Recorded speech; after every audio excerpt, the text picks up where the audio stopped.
Oke, standby, kamera ready, sound ready, 3, 2, 1, action.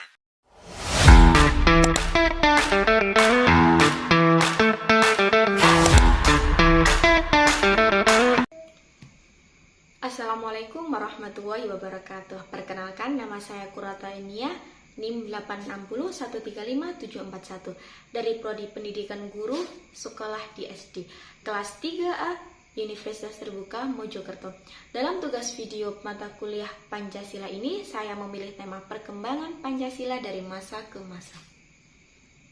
Saudara-saudari, Pancasila yang disahkan pada masa awal kemerdekaan, tepatnya 1945 sampai 1950, segera menjadi benteng ideologi bangsa, terbukti saat berhasil menghadapi pemberontakan seperti PKI Madiun dan DI atau TII.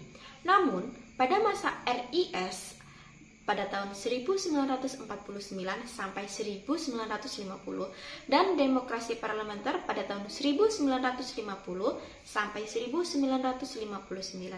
Meski Pancasila tetap diakui sistem politik liberal yang dianut justru menciptakan ketidakstabilan pemerintah dan mengabaikan nilai musyawarah.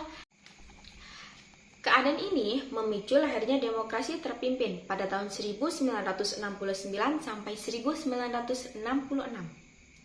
Di masa kekuasaan terpusat pada Presiden Soekarno, dan tafsiran Pancasila diselewengkan melalui konsep Nasakom, yang puncaknya mewarnai ancaman G30 SPKI.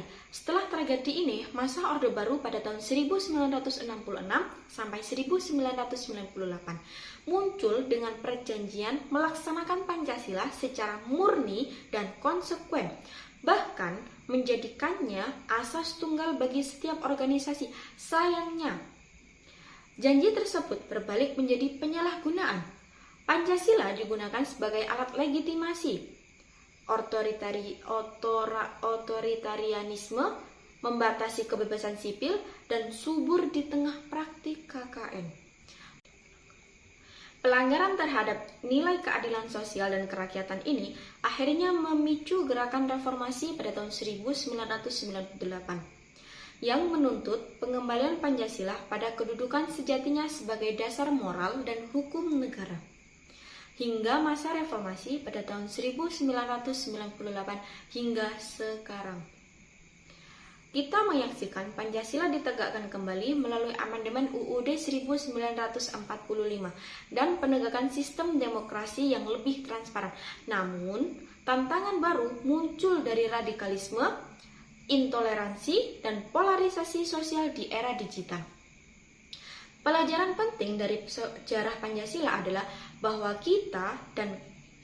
kita harus selalu kritis dan aktif menjaga nilai-nilai persatuan Indonesia dan kerakyatan yang dipimpin oleh hikmat kesejahteraan agar Pancasila tidak lagi diselewengkan dan tetap relevan menghadapi tantangan zaman.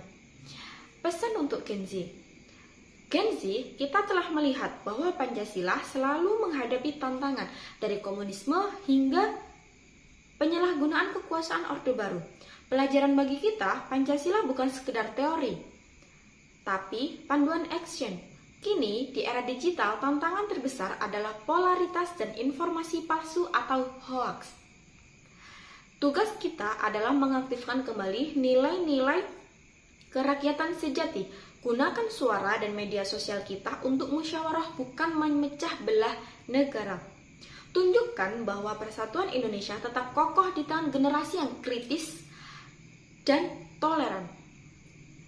Jadilah penjaga Pancasila yang efektif, bukan dengan menghafal, tapi dengan mengamalkan di setiap scroll dan post kita.